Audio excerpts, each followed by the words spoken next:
Hello and welcome to a brand new Arseblog Arsecast right here on arseblog.com. How are you? Hope you're well.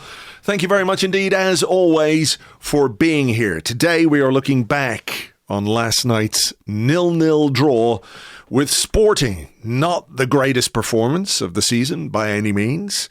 Not the kind of performance that maybe some people were looking for going into a game against Manchester City on Sunday, but sufficient to get Arsenal through to the semi-finals of the Champions League, which is not for everybody. It's not for Liverpool. It's not for Man City. It's definitely not for Tottenham. It's not for Chelsea.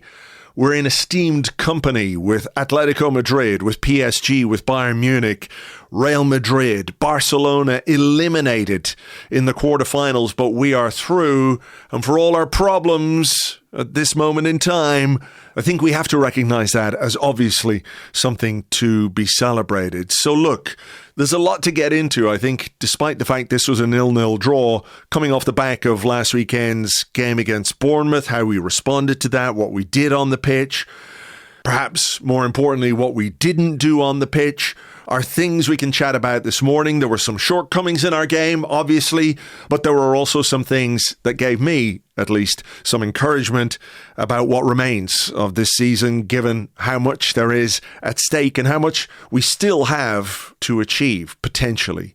So let's just get on with it. And with me to do that this morning is Tim Stillman. Good morning, Tim. Good morning. Let me ask you first, how are you feeling about this progression? Because I think if you step back and objectively look at it, obviously, getting to the semi-finals of the Champions League is fantastic. As people keep saying, and Mikel Arteta was keen to make the point last night, this is the first time in the 140 years of the history of Arsenal Football Club that it's happened. Would have been quite the miracle if it had happened back in 1897, whatever. But, I get it. It is, a brilliant achievement. And I think, it wasn't long ago that the idea of a Champions League semi-final for Arsenal was a pipe dream, basically, and now after 3 years back, we got quarterfinal, 2 semi-finals. Progression at European level is obvious. And yet, at the same time, I don't want to feel like I'm entitled or you feel like you're entitled or we're spoiled or anything like that. I couldn't sort of fully get into the happiness, the celebration of that. I think I wrote on the blog this morning, it feels like a kind of underwhelming happiness. So I recognize what we've done, and what we've done, as I said, objectively is really, really good. But it is, in the current climate, in the current context, it feels not quite what it should be. Does that make sense? Yeah, absolutely. And if you want or needed a reminder of how far Mikel Arteta has taken us, that's it, right? We couldn't get near this competition, let alone get in it for years. And we were kind of standing there out on the street, pressing our noses up against the glass, looking at it. And now we're in the semi-finals, and that feels quite routine. And I was kind of thinking about this the other day as well, in terms of, I think we've all seen that the players seem to feel a lot less pressure in this competition than they do in some of the Premier League games. I'm not sure that was definitely the case last night, but generally as a theme, we've played with a bit more freedom, which is really strange because we've never won the competition before.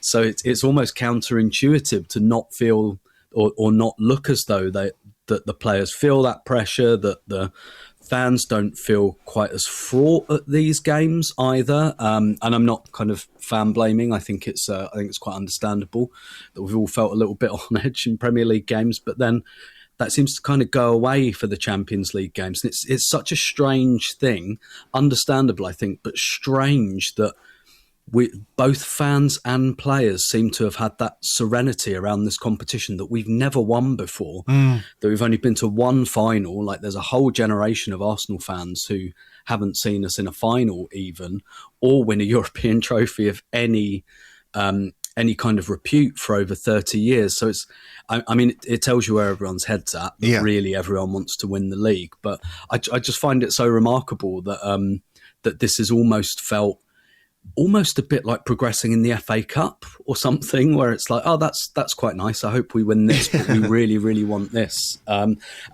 weirdly, that might really help us. And where I I had to make a conscious effort to do this, but I really kind of, before the game last night, I was like, don't let this pass you by. Don't kind of idle it away, because it is special. And there is no other English team at this stage. And none of them got close. They all got walloped, the lot of them. The closest any of them got, Liverpool lost 4-0 on aggregate, or was it 3-0? Yeah. I think 4, and Man City lost 5-1 on aggregate. Those are the second and third best performances. So I think there's a lot to that. But yeah, I just find it really strange that we might be kind of helping the team almost by considering this quite secondary, which is very strange. It is a bit. But I think that, as you say, it's understandable because there's so much focus on the Premier League, and there was obviously a lot of spotlight on the team after what happened at the weekend against Bournemouth. So I think many people, myself included, were kind of hoping last night might be the kind of performance that gives you just that little bit of confidence boost, as fans. And I'm talking as fans because I think we'll talk about the players a bit later on, because I think what they've been saying and the way they've been talking, it feels like everything is different for them. The experiences are distinct for them because it is game to game to game to game, whereas we're under this overarching umbrella of what this season has been so far. And I think we were looking at last night as a way of boosting confidence. I don't want to go full Sergio Leone in that it was the good, the bad, and the ugly, but maybe the good, the bad, and the indifferent is kind of what we got last night, because I do think there were aspects of what we did last night that we can take encouragement from. And I think those are the things that, based on what we've seen for most of this season, we're probably going to have to lean into, both in the Champions League and in the Premier League. But if you're looking for the attack to click and to get encouragement from what they might produce, it wasn't really there last night. The front three was the same as against Bournemouth. And I do think, I can't believe for a second that Mikel Arteta thinks this is my optimal front three. It's clearly a trio that he picked last night based on who he had available and also maybe who he wanted to be available for the game against Manchester City on Sunday. But it doesn't work, and it didn't work again last night, which, is part of the worry that people feel about the way this team is performing. Yeah, definitely. My kind of bright side is, as with you, I hope that there are a couple of players we're going to get back on Sunday. I don't think we're going to find that out until the team sheet drops, because I very much doubt Mikel Arteta will say anything on Friday. No, definitely not after he was asked about it. I think it was James Benge asked him in his last press conference, like, why don't you, give a bit more information? And he was like, okay, he's going to play his cards like absolutely close to his chest. Yeah, absolutely. Like it might be like when the team goes for its walk in Manchester on Sunday morning, someone will have a picture or a video or something. But they're all wearing Calafiori masks or something. Yeah.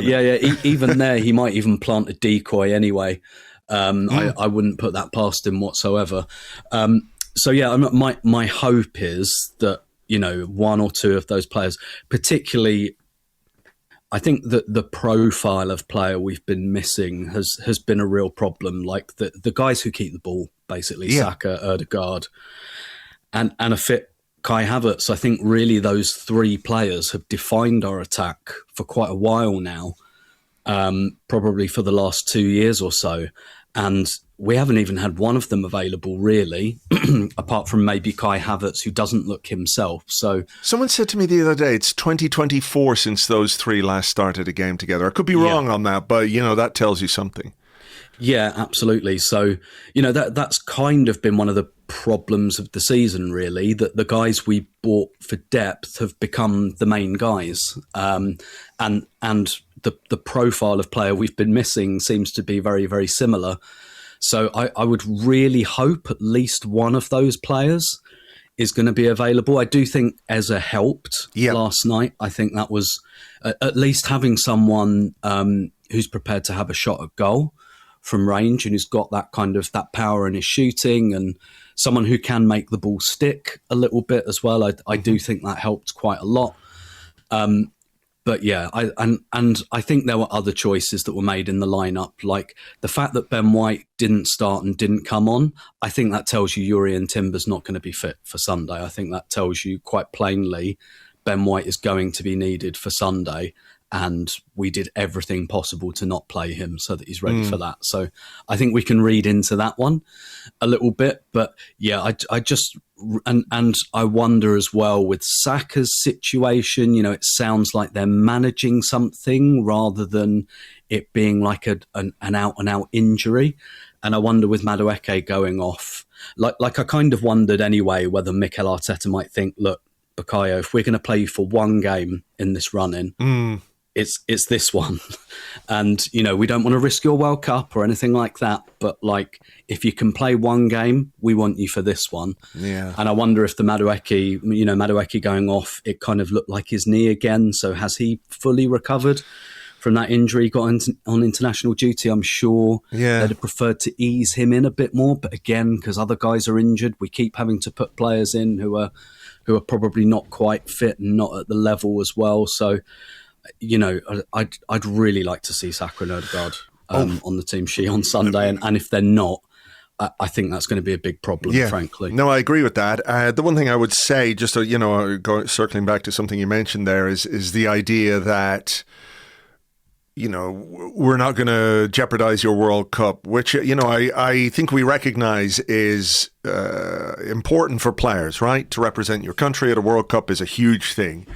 From an Arsenal perspective, I'm like, fuck your World Cup. I need you out on that pitch for us. But what I do think, and I've seen it do the rounds quite a bit, you know, on social media, so take it with a pinch of salt or whatever way you want to take it, is the idea that maybe some of these players are saving themselves for the World Cup. And I just cannot get behind that whatsoever. I think if there's any way Martin Odegaard, Bukayo Saka could be out on that pitch with this team, Jurrien Timber as well. You know, I think if there's any way they could be out there to help drive this team to the title after finishing second 3 years in a row, they absolutely would be. It's just a bit too easy to say, right, well, I bet they'll be ready for the World Cup. Well, if they're ready for the World Cup, it's because the season's over, they've had a few weeks, and they're not injured or not as injured as they were. I think there's only one explanation as to why these players aren't playing in these games, and it is because they're properly injured. But let's sort of, before we talk about maybe some of the things that were good about what Arsenal did last night and how they saw this game out, if we focus on that front three, and the conversation has been had many times about the profile of players, Martinelli on the left, Madueke on the right, and Gyökeres in the middle. It's toothpaste and orange juice. It just does not really work. You've got three players of fairly similar profiles. That being said, is it realistic, or is it too much to ask to expect these players to be able to do some of the basics and fundamentals better? That when the ball comes to you, the ball sticks with you. It doesn't bounce off you. You don't end up on the ground when you're a 6'2" hulk of a guy. I accept that defenders and central defenders are big and strong, but so is Victor Gyökeres, and he ends up on the ground more times than not when it comes to a duel. And listen, you can question the wisdom in playing those kinds of passes into him, but, you know, it bounced off him too many times last night, as it has done this season. Noni Madueke on the right-hand side. You know, the technical level should be good enough to control the ball and make the pass or take on a man or whatever it might be. I mean, there was one, he got the ball, he had a chance to run at the left back, he just sort of clumped it off his own foot, it went out for a goal kick. I'm not saying it's easy to dribble past a man and create a chance and put a cross in. I'm not saying that, but I also think there are certain fundamentals that if you don't have them in your team, it becomes really, really difficult to be in any way effective as an attacking force. Yes, definitely. I kind of feel like with Noni Madueke, I've been transported back to the days of Jovino, just in terms of dribbling to the touchline, and quite a lot of the time it goes out of play. I think kind of what we're dancing around here a little bit as well is that the striker is a problem. And I don't like saying that. I think we as a fan base have been very, very nice to Victor Gyökeres, and I'm good with that. Like, I support that. I want us to support our players. And he has scored a lot of goals, which is fundamentally what we bought him to do. But essentially in possession, we're playing with 10 men because there was I don't know whether this showed up on the camera on Saturday, but it was right down below me in the first half rather. Gyökeres kind of pulled over to the left and Zubimendi had the ball, and Zubimendi just kind of stopped, put his foot on the ball and didn't pass it to him, and Gyökeres was furious at him for not passing him the ball. And maybe this is just my bias, but ordinarily I would have been unhappy with Zubimendi not making that pass. But I kind of thought, it's going to go out for a throw-in, mate. That's why he's not passing to you. And forgive the slightly tortured analogy, because I don't think this is true, but did you ever hear that thing about Daddy Longlegs is one of the most like poisonous spiders in the world, but its fangs can't penetrate skin? And that's how I feel about Victor Gyökeres' physique. I feel like it's the most wasted thing I've ever seen on a human because he is very, very hench, incredibly muscular, just very, very broad-shouldered. He looks like he could play NFL. Like, he's a really like big, strong guy, but he doesn't seem to be able to use that. Yeah. Other than when he's thumping the ball at goal, which he's very good at. And it's a real problem for us not to be able to pass the ball to our striker, and that our striker can't control the football. That is a fundamental problem. It's a problem in the way that we play. Like you say, the two wingers who played last night as well, they're not always 10 out of 10, receiving the ball and controlling it, etc., etc. But I just think that has been a season-long problem.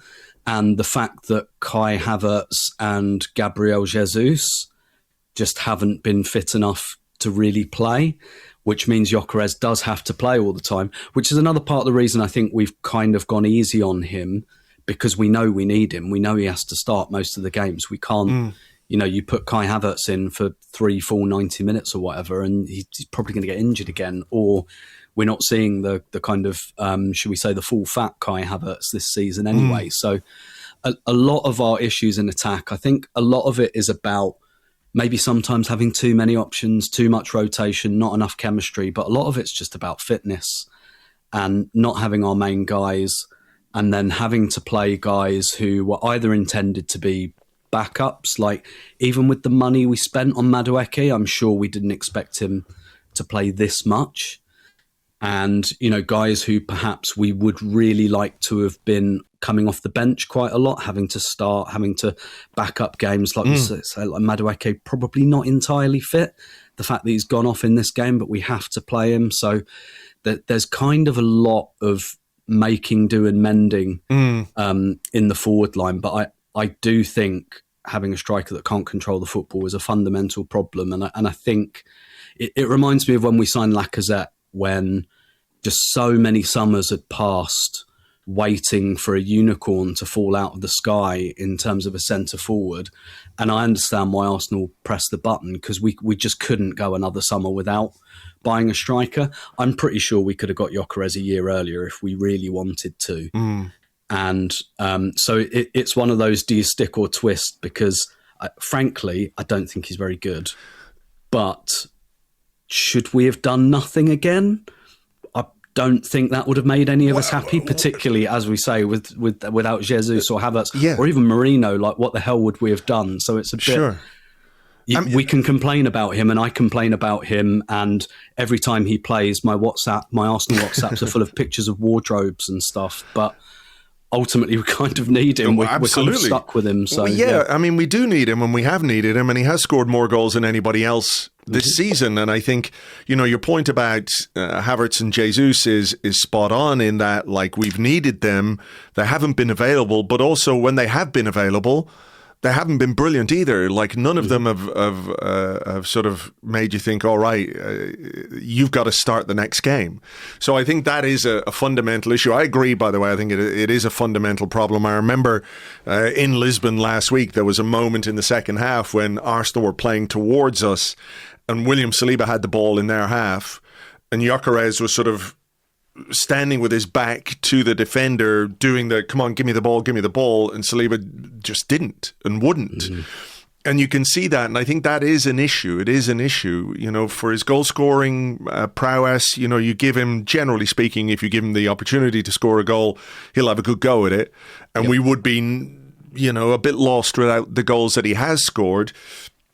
But I just can't get away from, having watched him all season, the connection between how we attack and his presence in the team, or what he doesn't quite offer the team as a centre forward, are sort of inextricably linked in my mind. And, that's something we're going to have to reckon with between now and the end of the season. Nevertheless, in the first half, it was pretty stodgy kind of stuff. I think Sporting were doing the kind of Chelsea and the Carabao Cup thing, in that they decided to come, make sure they didn't give anything away. Out of possession, they went to a 5 at the back. That's really difficult to break down. Generally, it's difficult to break down when you're not attacking with any kind of rhythm or fluency, which is where we are at this moment in time.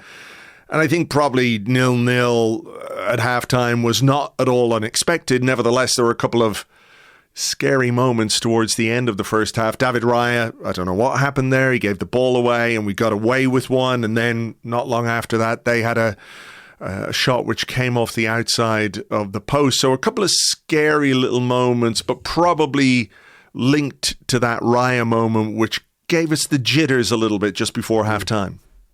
Yeah, definitely. I think I think what's really interesting as well, I think it was, I can't remember if it's a conversation you had with James or whether on our Arsenal Vision Patreon, James was on an episode with Elliot, and James was talking about, really growing up with those Arsene Wenger teams and that really informing the football he'd like to see. And I think I'm only like 2 years older than James, so I don't want to I don't want to uncle him here, but for me, the most formative Arsenal trophy I've ever seen us win is the Cup Winners' Cup in 1994. Yeah. And this is how we did it. So I'm probably a little bit more predisposed to kind of winning 1-0 over 2 legs. And I look at all the other Champions League semi-finals, which are full of goals and excitement, and our games aren't. And I like that. That's maybe it's a Stockholm syndrome, but that's how we did it the last time we won a European trophy. The masochist in you is not far below the surface, is it? No, I want 1-0 to the Arsenal all the way. But yeah, so I thought what was really interesting, and you talked about the kind of the Raya era kind of giving us the jitters a bit. One of the things I found really interesting about last night is at no point, as much as we were solid and didn't really look like Sporting were going to break us down, even other than the kind of moments you mentioned, it was really noticeable to me that we did not sit at any point. We did not go into a low block, which you'd kind of expect maybe with 10 minutes to go. I was expecting, right, everyone's going to kind of come back here and we're going to sit in our shape. And what was really interesting was our restarts were fast throughout the entire game. Even in stoppage time, Raya had the ball and he got rid of it straight away. So that was clearly an instruction. And Arteta was playing ball boy on the sideline again, even with a minute or two to go, he's running to get the ball and restart.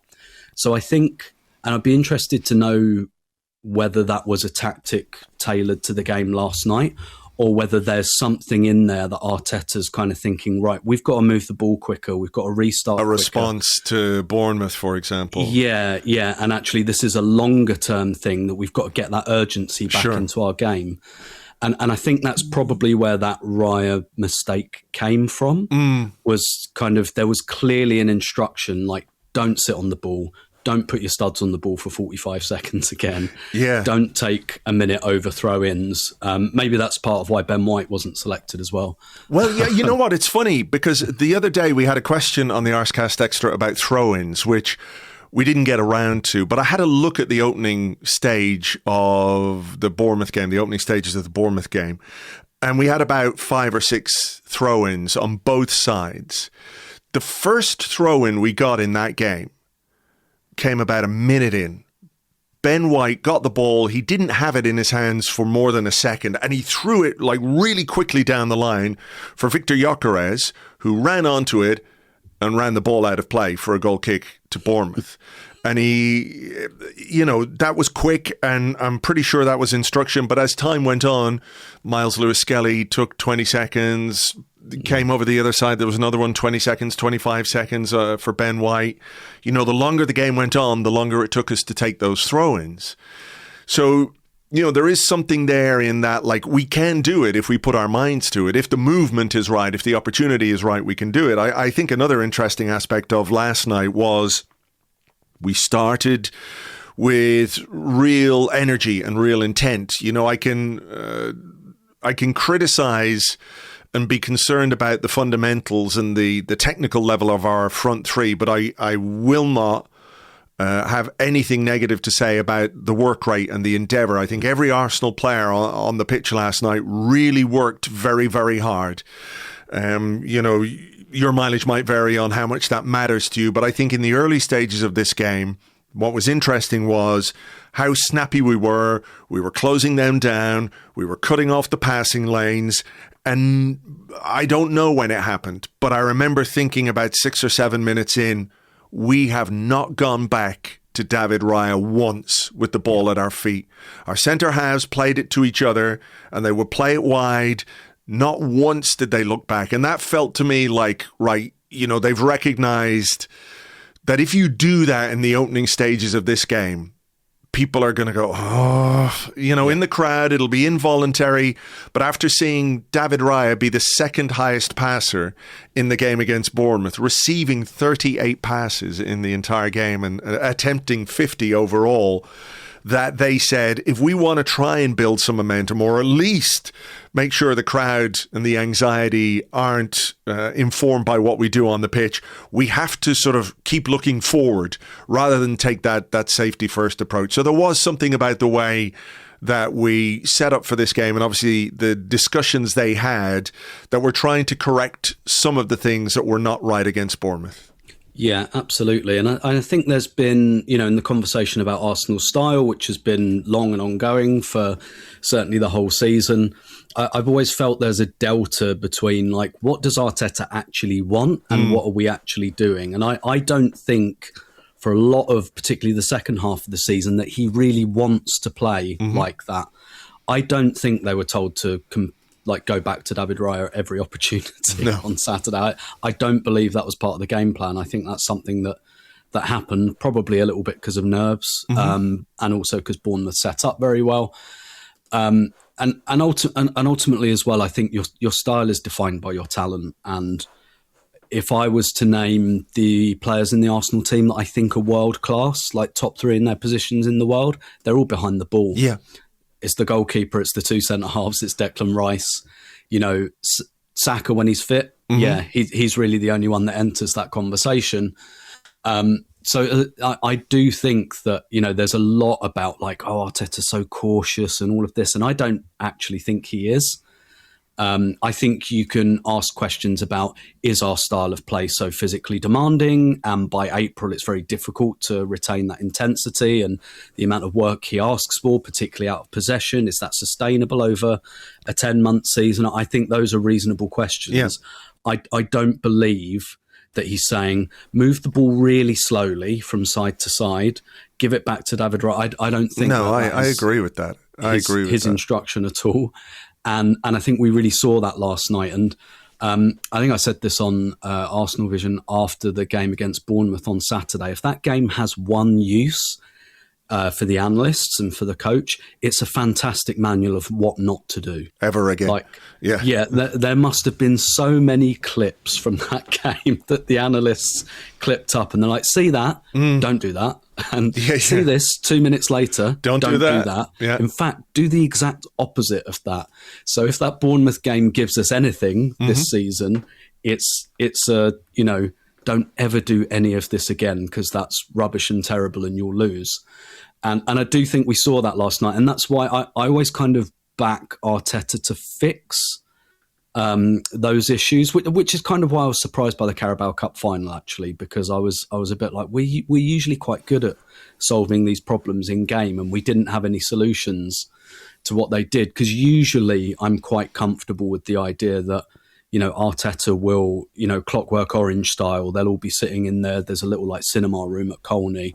They'll all be sitting there with the hooks in their eyes, watching themselves pass the ball back to David Raya, you know, set to Mozart or something. Yeah, aversion therapy, I think they call it. You know, getting electrocuted every time the ball goes back to David Raya. Like, yeah, exactly. So, you know, I think we saw a lot of that last night, and I do think as well Arteta's point is very well made about, like, there's a reason we're the only English team there, like the physical effort. You look at the other quarterfinalists, PSG had their game, you know, just thrown into the sun for them by the French league. Bayern rested players and still won about 100-0.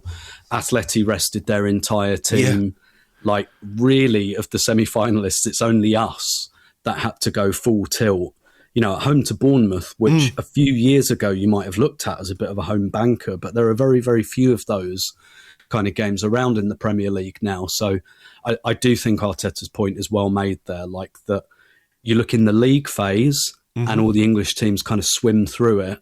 And then when it gets to this point, they're all getting absolutely whacked out of sight. Newcastle and Chelsea conceded 8 over 2 legs in their ties. You know, Liverpool 4, City 5. Like, it's tough. And so I do want to give the players and the team and the coach real credit for that. I think we shouldn't hand wave that. And that's something, however you feel about the project, the manager, etc., I can count the games on one hand under Arteta where I've come out and thought that the players did not work as hard as they possibly could. And in many ways, that might even be the problem, you know, when we look at whether we run out of steam at the end of the season.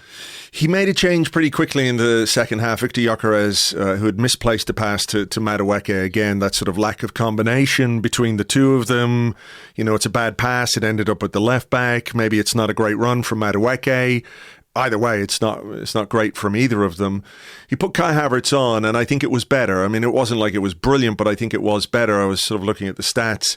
Gyökeres, over the course of his 55 minutes, 14 touches, pass completion percentage is 55%.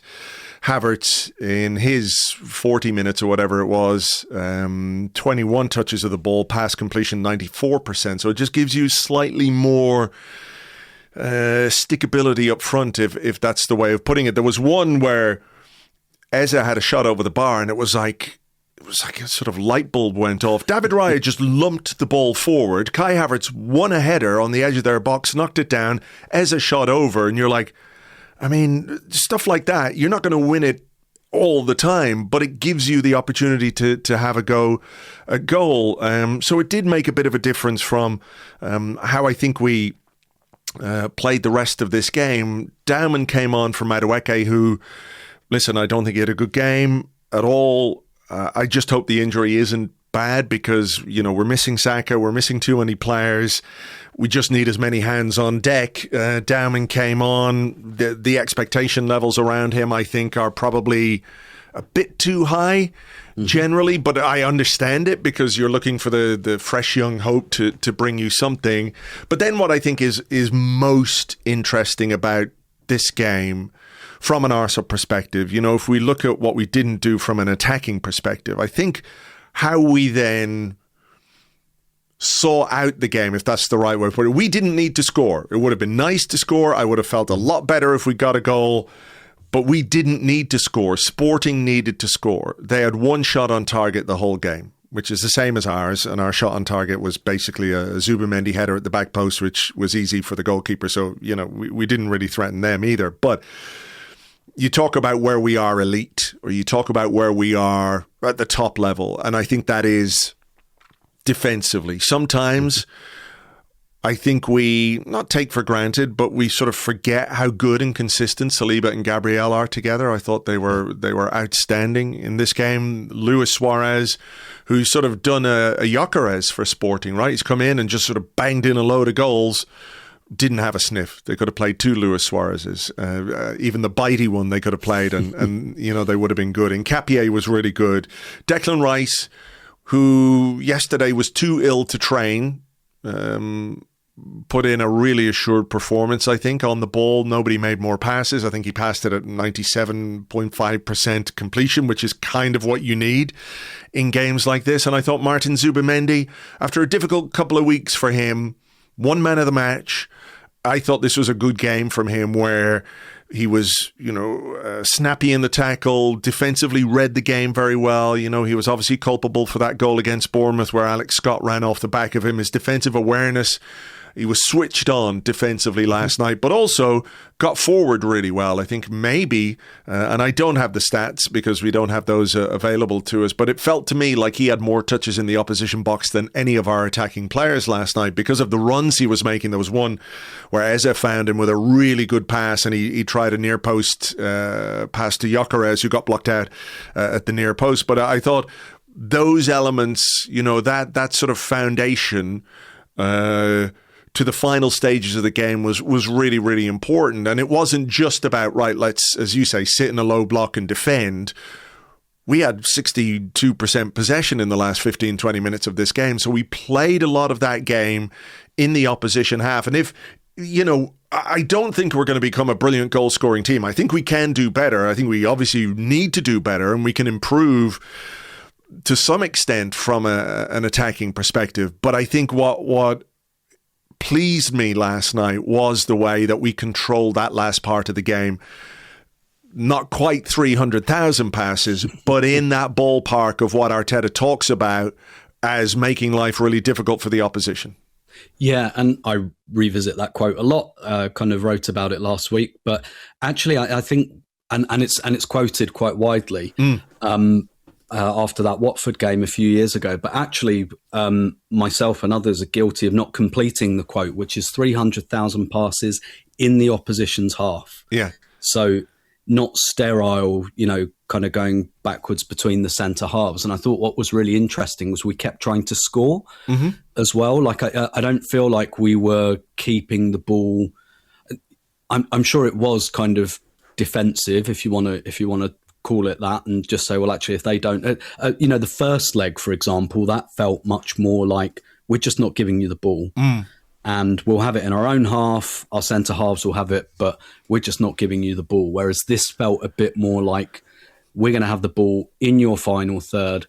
And I think they must have discussed as well that at some point Sporting are going to have to come out and try and get this goal, and there will be space in behind. And even if we haven't got the most technical front three, unfortunately, Madueke had to go off. Gyökeres was so bad he had to come off. But, we had running power in behind as well. That's what the players we've got can do. So they must have had that conversation, and even to a fault, because, at the end they go forward, and really they probably should have corner flagged it. Yeah. Yeah. Instead, I know, yeah. Kind of went for goal. And again, that felt pointed to me, and that felt more like not about necessarily just managing this tie. That felt like managing the rest of the season. Like, this is what we've got to do. Yeah, we have to score, like take the encouragement from scoring. I mean, we did hit the post from a corner. Trossard hit the post. Oh, was it Trossard? Okay. Yeah.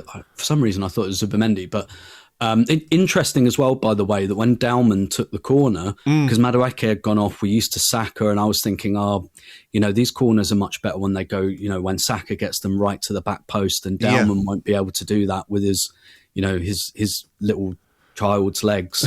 And man, he can. It was the first corner he took. It's like, oh wow, he really can get that over to the back post. But yeah, I like I say, I don't think that was just about managing the tie. I think that's about managing the urgency for the rest of the season. And I think if your brain does want to go to Sunday, or if your brain was on Sunday watching this game, I think it's just really interesting to kind of, to me, this does feel a bit like a blueprint, because we're going into the Man City game, and I don't want the players to think this mentally, but it's almost like, because of the table, it's kind of like we're going to Man City with a 1-goal lead, in terms of like a draw suits us much more than it suits them. But I don't want them to think like that. And it didn't look like they were thinking like that last night. So it kind of felt like, let's be very solid. Let's not give anything away, but let's try to score on the counter. Yeah. But actually, if we don't and it's 0-0, that's fine. And that's kind of what the circumstance is for Sunday as well. And I think as much as many of us are thinking, God, as much as it will be terrible to watch, I'd love us to just shut the game down and grind out a 0-0 and all of that. I think there's probably an acknowledgement from Arsenal. They can't do that. You can't play like that, because City will, they will get you if you do that. You have to do something going in the other direction. So this felt quite blueprinty to me, to coin a phrase. Yeah, I mean, it is so interesting to think about Man City now and Man City back then in September or whenever it was that we played them, having gone ahead. You talk about you can't just sit in and grind it out. That's exactly what City tried to do against us at home, until we got that late equaliser from Gabriel Martinelli. Great pass from Eberechi Eze. I agree with you. I just don't think we can go there and do that. But I also think there is encouragement to be taken from the way we played. You probably can question the decision to take an attacking corner in the 93rd minute, 90 whatever, however minute, 5 minutes, 6 minutes of added time, whatever it was. You know, keep it in the corner. Excuse me.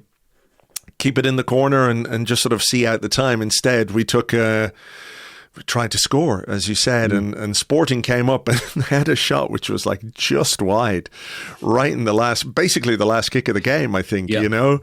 So it's one of those, I think you look at it and go, these guys, you know, they know how to defend, they know what to do, but the decision-making, the collective decision-making in that moment was perhaps a little bit questionable, but you know, if you want this team to try and find an attacking spark, maybe that's what they have to do. We wouldn't be sitting here as sanguine this morning, I don't think, if that ball had gone just inside the post rather than just wide of the post, because, you know, common sense just says keep it up there. But it was, it was a grindy win. And when you think about who we're going to face in the semi-finals, they could be the grindiest semi-finals. Yeah, I've watched Atleti against Spurs and against Barcelona, and it hasn't looked like that at all. And I don't watch any Spanish football and kind of never have. But like, I don't think Atleti are that team anymore. And I saw Sid Lowe talking about this as well. Like, this is not like the Atleti of 10 years ago, or the team that we played in the Europa League semi-final. And I can't remember whether you were in Madrid for that semi-final. Yeah. Yeah, and you know where we were kind of high up behind the goal and we were trying to score. And I remember just looking and just being like, fuck, we could be here tomorrow and we're not getting through that. Like, they were just the most defensively organised team I've ever seen. I was complete. We only needed 1 goal. And I was just stood there going, not going to happen. No. I don't think they're that team anymore. And you look at, I mean, I watched the Atleti Barca second leg. That's a really exciting game. Unbelievable game of football. Yeah, and it was total basketball. So I'm not sure. And again, maybe they change for us, right? But I don't think Atleti are that team anymore. But it's really interesting when we played them in the league phase. You know, because quite often I go backwards and forwards on, like, the let's say, external discussion about Arsenal's style, a lot of which is informed by people who half watch us, half look at the For You tab on Twitter, and like not that informed. As much as I'm not pretending we're like Wenger's Arsenal or anything. But then I think in the build-up to that game, someone said that like Arteta's Arsenal is a bit like Simeone's Atleti. Of like 10 years ago when they really started competing. And I really liked that. I really liked that comparison. I was like, yeah, I think that's the team I want to be. Like, I'd like us to be like, you know, that really like classic Simeone Atleti. I liked that comparison. I found it flattering because I got, as much as I don't watch that much Spanish football, I've got a lot of admiration for what Simeone's done at Atleti, and I do view them as similar to us in that it's easy to forget what we're competing with, and I know no one's got the stomach for that discussion, and I understand why, but like our wage bill is 80% of Manchester City's. We have no right to be above them in the table. We just don't. And I feel like Atleti come from a similar place. You know, they're taking on Barca and Madrid, and they've kind of got no right, and they're and they've been a bit unloved and a bit scrappy. And I really like that. I feel like that's the team I want Arsenal to be, if that makes sense. No, absolutely. And I have to say, I was watching the game on Tuesday night between Atletico Madrid and Barcelona. It was compelling stuff, and it was high octane, and it was exciting, and there was a lot of quality, a lot of technical quality on that pitch. And you're looking at it going, fuck, that is going to be difficult to compete with. Regardless of who goes through, that is going to be really tough to compete with. I'm not taking anything for granted, by the way, but I will say that if you made me choose between one of the two teams to face, it would be Atleti rather than Barcelona. Yeah? Yeah, absolutely. Yeah. And again, I watched them play Spurs because I needed comedy in my life, and I got it. I thought they were rubbish against Spurs in both games. Like, really, in the first leg against Spurs is decided by the fact that Spurs just boot the ball in their own net 3 times, basically. Like, you know, it was very stop punching yourself. You know, it's just like Tottenham just punched themselves in the face 3 times, and that defined the tie, really. But I thought Atleti were rubbish. I thought Tottenham looked really like they were getting at them and getting in behind them. And it was only because they've got a pair of brain-dead centre-backs and a goalkeeper who looked like he was suffering from PTSD that meant that they didn't go through it. Like, even in the second leg, they had Atleti under pressure quite a lot.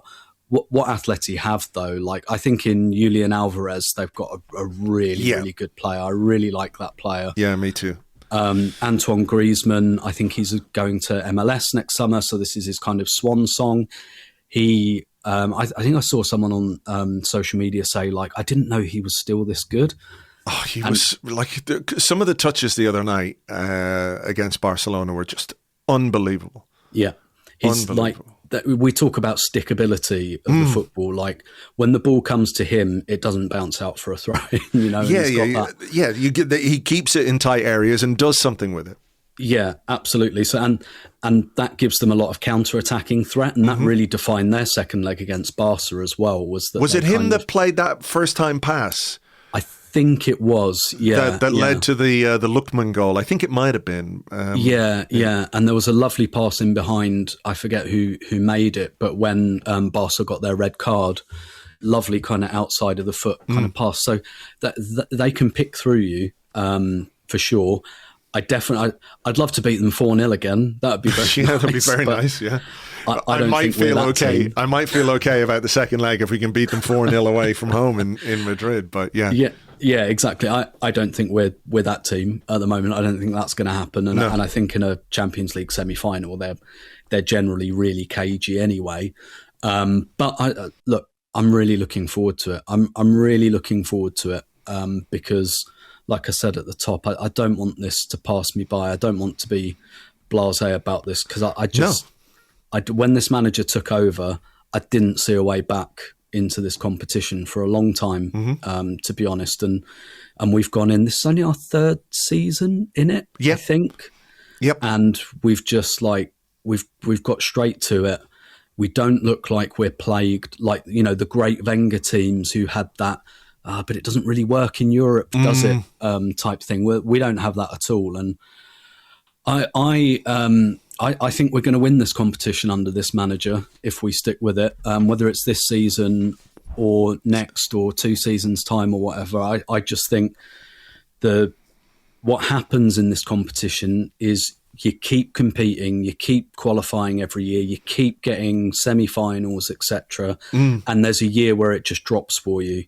And I think that is going to happen for us in the next few years. I hope it's this year, but even if it's not, I think if we stay on course, we are going to lift this trophy. Yeah, I really feel that. It's a big shout, and I hope you're right. I mean, I think, in the midst of this very recent sort of angst that we're all experiencing, again, I understand it completely. We have to look at what we did in the group stage or the league phase of this competition, where we finished top, we barely conceded a goal. There is a lot that this team can do that it's not doing right now. And I think a lot of that anxiety and frustration is rooted in the sense that we know we're better than this. For whatever shortcomings and limitations we might have in certain areas of the pitch, we also know we are better than this. And that is something that we have to find and rediscover. And I said this at the top, that maybe the way we're feeling as fans is quite distinct from the way the players are feeling. And there was an interview with Declan Rice straight after the game on TNT Sports, and he was asked by the reporter, how frustrating was tonight for Arsenal? And this was the response. Frustrating? Nah, we just got to a semi-final. No frustration. Positivity all the way. Who cares what people think? All that matters is what this group thinks, what the manager thinks. And we're in another semi-final. I'm delighted. What's the last couple of weeks been like with all the noise around the club? Like being at any other top club. There's noise with everything. This is Arsenal Football Club, There's noise with every game. There's scrutiny. If you don't play well, if you play good, take it with a pinch of salt, keep it moving, and bring on the last few weeks. It's a roller coaster. No one's going to hand you anything in this game. So just keep going, and what will be will be. Let's just keep going strong. The question at the start was like, how do you feel about this? How do you feel? What's your... And he paused for a moment and went, delighted, with the least delighted face you've ever seen in your life. But I think maybe it's about, how he was feeling and being unwell and pushing himself as hard as he did. And Mikel Arteta was full of praise for Rice, saying yesterday he couldn't even train and now he's done 95 minutes. On the one hand, fair play. Yeah. That's a thing to be commended. On the other, if you worry about our injuries and you worry about how hard these players are being pushed, you could view that in a slightly different light. But I do think that was quite interesting in that, the way they're looking at these games and the way they're looking at what remains of this season and trying to compartmentalize things from Wednesday to Sunday to, next Saturday against Newcastle, all of those things, is that it is different from how we're feeling as fans. And I think for me, I obviously have some worries and I have some concerns about how we've been playing of late. But what I take some comfort in, or a bit of safety blanket, is the way that questions like that are answered and dealt with. And Arteta spoke, didn't he, he said something along the lines of, I wish we were doing the Arsenal documentary and you could see what happened in the last 48 hours. And I was thinking, no, you don't. You don't like those documentaries at all. We might find out who's injured and how long for if we had that going on at the moment. But obviously, what he was referring to was a kind of response after Bournemouth and the way the players, I think what he sort of intimated out was there was a bit of a sit down, a bit of some home truths were spoken and a reset, which is just what you need. When something goes wrong, the words obviously are of small comfort to many people, because ultimately it's what you do on the pitch that counts. You can talk the talk all you want, but you got to walk the walk, etc., etc. Cliche. But I do think that aspect of the way we were, internally anyway, they responded to the Bournemouth game was quite interesting. Yeah, very. And I thought Eze in the pre-match press conference as well, I really loved his answer. And I think sometimes, and I understand this because I kind of have this on the women's side, where I am in those press conferences and asking those types of questions. I'm super conscious that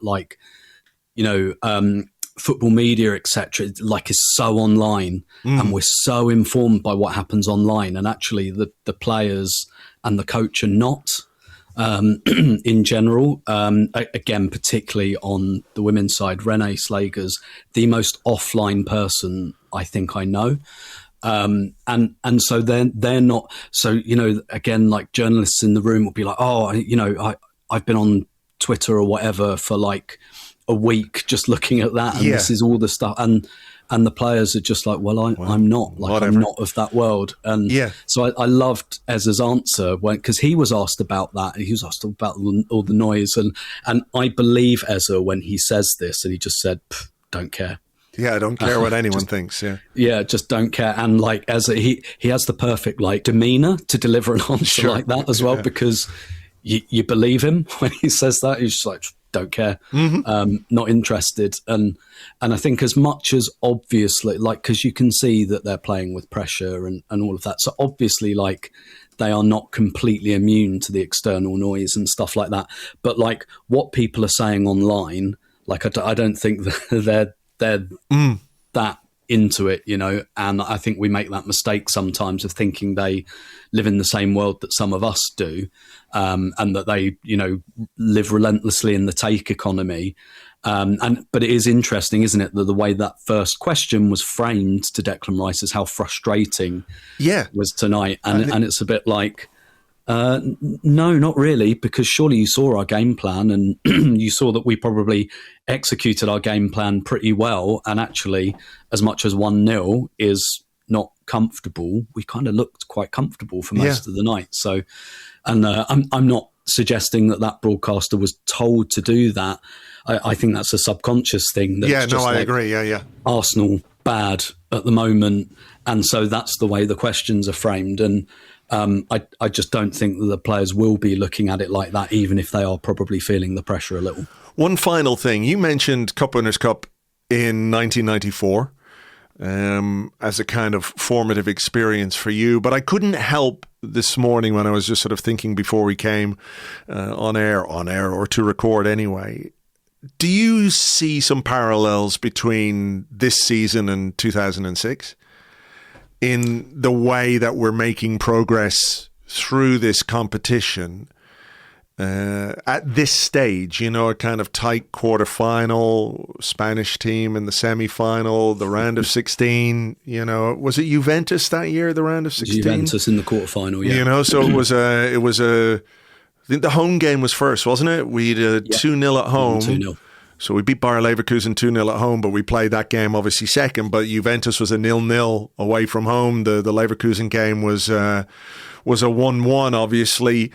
Some parallels in that maybe as an attacking force, that team was not quite the best that we've ever seen from Arsenal, even though, you know, Thierry Henry scored that iconic goal in the Bernabeu and all that. And whenever you have Thierry Henry, you've got like incredible quality up front. But it was a season in which we made a Champions League record with that hodgepodge, like stuck together with duct tape back four that we had for most of that run. It was built on a sort of defensive platform, and that kind of feels where we are now. Yeah, definitely. I think, but what's interesting where they don't match up is, like you say, that was like very hodgepodge. We threw something together and it worked, whereas this feels a bit more like we've got two world-class centre-backs, you know, that, and we've got some really good fullbacks and a really good goalkeeper, etc., etc. Whereas I also think the run to the final in 2006 kind of supercharged by the Real Madrid result where we beat, by their standards, a quite poor iteration of Real Madrid. But when you beat a team like Real Madrid, you look at the badge, right? You don't look at the fact that actually this team, that Real Madrid team we beat, was quite old, was at the end of its cycle. The manager was, well, the manager's always going to get sacked, but et cetera, et cetera. So, you know, if you looked at it just head on, it probably wasn't the achievement we felt it was. But at the same time, it's like, oh my God, we've beaten Real Madrid. Like, we can do this. Whereas this has been much more serene, I think is probably the word, where right from the beginning we've just looked like one of the best teams in this competition. I'm not going to pretend we look like the best team in this competition at the moment. However, with the Champions League, I don't think the best team in Europe always wins it. Yeah. Surprisingly enough, I think we're close enough to that. I mean, I think we're in the conversation for best team in Europe, just not at this exact moment in time. Over the course of this season we are. And what's interesting is we are the kind of ugly duckling of the four in terms of style, because all the others had, you know, great big basketball games with loads of incident and et cetera, and we won 1-0 over 2 legs, and that was about right. I think 1-0 over 2 legs. I don't know what the XG was, but I don't think it'd be much higher than that, even across 180 minutes. And I think there is an argument that probably works better in the Champions League than it does in the Premier League. I think in the Premier League, over a 38-game season, you need to be able to score a lot of goals, which we still have. We're still, I think, the top scorers in the league. But there is something, and again, maybe it's just like 1994 brain. There is something in me that just kind of says, you only have to win 1-0 over 2 legs. Like 0-0 against Sporting, as a league result, that would have killed us. But as a European result, it's fine. 1-1 in Leverkusen, as a league result, would have killed us. But in a 2-legged tie is fine. So there is something in me that just wonders if we're reasonably well set up for 2-legged football, which actually had been a weakness under Arteta.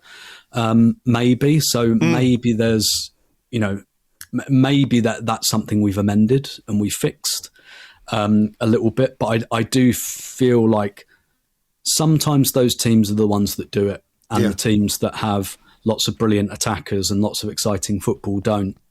Sometimes they do as well, but I feel like we've got a real chance in this competition. I really do. It's going to be really difficult. Don't take anything for granted at all. If we get through this semi-final, which I do not take for granted, we're going to play an amazing team in the final. If we get there, it's going to be really hard, but I really do think we've got a chance here. Just to give you clarity on the XG thing, over the course of the 2 legs, Arsenal mustered about 2 XG, Sporting just about 1 XG. So 1-0 to the Arsenal seems about right, as you say, and it's a pretty famous scoreline that we can all enjoy and live with as we look forward to a semi-final against Atletico Madrid. Right, we better leave it there. Tim, thank you very much as always, and we'll catch up soon. My pleasure as always. Thank you very much indeed to Tim. You know where to find him in all the usual social media places, covering Arsenal women for Arseblog News, and of course writing his column every week for Arseblog.com. So there you go. We're through to the Champions League semi-finals, and now we have to look ahead to Sunday in what is potentially one of the biggest games in the recent history of this football club. We will hope for some good news on the injury front from Mikel Arteta when he meets the press tomorrow, and we'll talk about that game in much, much more detail in our preview podcast, which is available to our Patreon members. We do a preview podcast for all of our Premier League games, and if you're not a Patreon member, now is the perfect time to join. For just $6 a month plus sales tax, depending on where you are in the world, you get instant access to that podcast and everything that we have done on Patreon to this point. Beyond that, though, April is a month in which Arseblog, as, I don't want to say an organisation, but as a website, as a community, perhaps is a better way of putting it, tries to give something back to a world which is increasingly difficult and crazy and hard to take.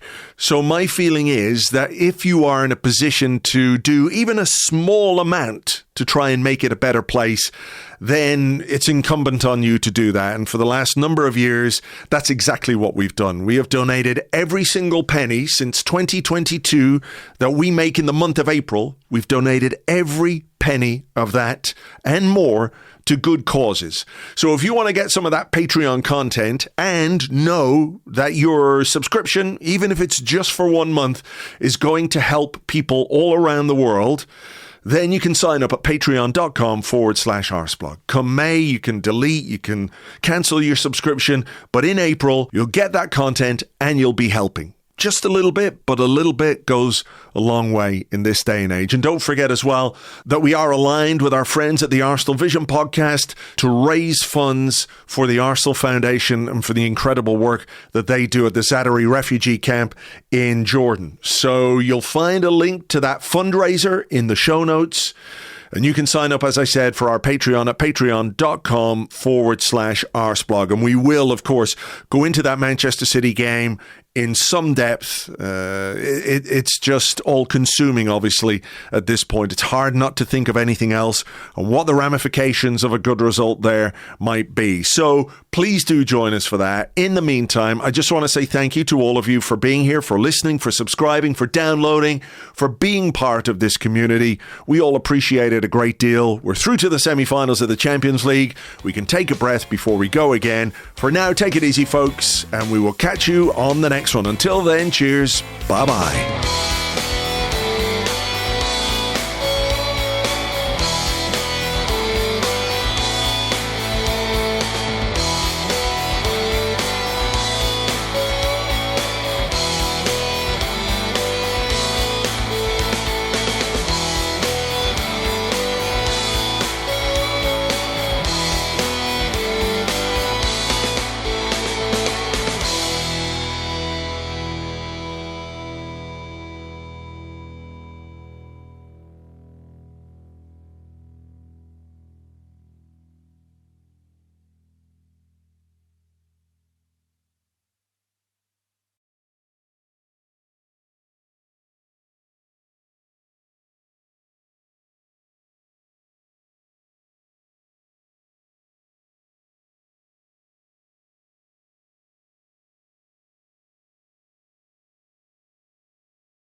Welcome back to Sky Sports News, and it is devastation for Arsenal and Arsenal fans after the Champions League final in Budapest this evening. It did not go the way that Mikel Arteta would have planned, and the question now, of course, is what next for this team, for this manager, and for this football club. Once again, the Gunners were toothless in attack, barely mustering a shot on the Bayern Munich goal. Victor Gyökeres had just one touch of the ball, and that was when he stood on it and fell over and smashed his nose into the grass. We tried to catch up with some of the players. Declan Rice, usually so willing to talk to the media, just wouldn't give us the time of day. To be fair, he was in the corner celebrating with all the Arsenal players and the Arsenal fans after Harry Kane's 89th minute own goal was enough to give the Gunners a 1-0 win and their first ever Champions League trophy. But we bought some brand new knives to stick in, and we're determined to do that. So with me to analyse the game is former Spurs player and pundit Jamie O'Haha. Jamie, your thoughts? No!